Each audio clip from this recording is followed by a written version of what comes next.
My name is Louis Huivenaar and I'm from the Netherlands, and I'm here for Artis Wodehouse to do some maintenance on her Mustel Harmonium. After 15 years, that's quite normal. First, this instrument came from England, and it came from a good acquaintance, but mice and insects, they do a lot of say wrong things with the harmonium. So we had to deal with a lot of troubles. The varnish, the inside, the mice, enormous amounts of mice poo-poo and stinking pee. It's all gone, it's all done, but it had broken quite a lot of screw holes inside. But we could manage that, as yes, indeed, we had to use some modern screws. There was no other option anymore. Too much wood was gone. We brought back with a special filler, but to avoid getting troubles again with iron screws, we replaced them for another special screw, which always can be taken away. That is part of ethics. Anyhow, this instrument is the biggest model. It's including the number 8, and like I said, came from England, made in England and delivered in 1903. This one is made in April 1903. And what we say about this model, it can be used for the old music from the 19th century and easy in use for the 20th century, because the sound, how it is made, the voicing of the reeds, you can use for both. While the first harmoniums from Mustel have a complete other sound, and the later models after the Second World War, they were also different because of the alloy. Anyhow, this instrument needed, of course, some maintenance for a simple reason. When I restored it in the Netherlands completely, humidity is different than here in New York. A difference of 25%, 30% at least. And you get a problem. When a reed chamber made of wood is shrinking a little bit, it changes the pitch. But also the voicing can get slight differences. So in that sense, we came back and we overlooked the instrument. Of course, many screws need to be tightened up again because wood shrinks. The humidity in this living is 33%, which already for 15 years makes the instrument stable. So we can fine tune again. So we did. And the nice thing of it is, a Mustel, it's a brilliant instrument, but important is that you do the fine tuning at a certain wind pressure. Not too much, but also not so less that you can hear many differences during playing. That's why we use a flag like this, that we can show that a bellow is moving, that we know it's moving. And we need just enough wind pressure to fine-tune the instrument as good as possible. And the player can make, of course, changes when you play with expression, and then you get a lot of differences in sound, strength, but also in pitch.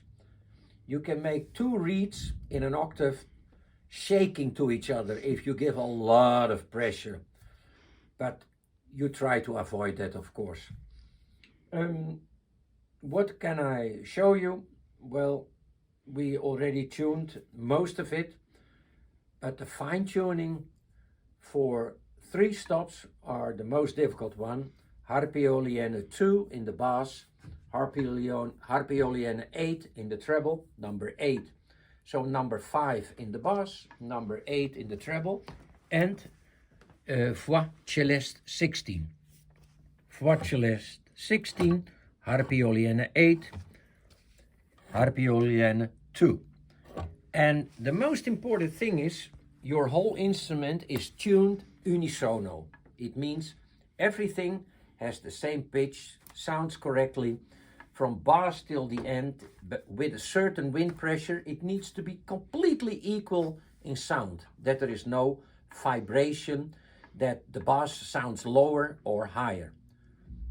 That is the normal position to play for a player. But when you play very soft, the bass will lift up a little bit and it makes a little bit undulation, which is normal. But if you play full power, you get the undulation too. But probably if you do it too much, you can break a reed. So every player finds his own pressure in the pedals. Well, the undulation stops, which are the most difficult one. For instance, the Harpyolienne 2 in the bass is already done. The Voix Celeste in the treble is also done. And both need to have the same undulation.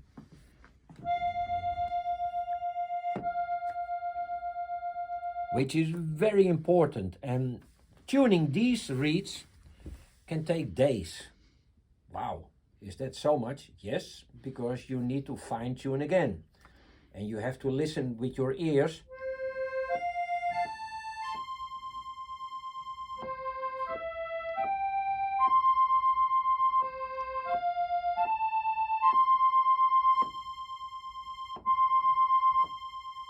It is very difficult to get that steady and not the day after again and again. So that's why you take your time, that the reed will slowly come to its right pitch. It means this. Mustel is the inventor from the Harpyoliennes in the bass, in the treble. The Voix Celeste was already known, but the way he tuned them was remarkable. If you are listen carefully, the Voix Celeste is a 16. If I take, for instance, this note, you can hear the undulation. But the remarkable thing is, if you put an unisono reed in between, you get half speed. And I give quite some wind, and now more, less, it will move. The most important thing is to know, Mustel, they do something by tuning one reed 3 Hz lower than the unisono and the second reed 3 Hz higher. Those together bring a distance of 6 Hz, and that is the undulation you can hear.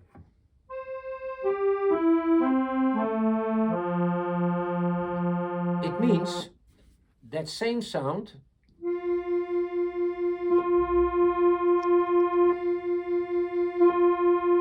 you need to hear that in left and right, bass and treble.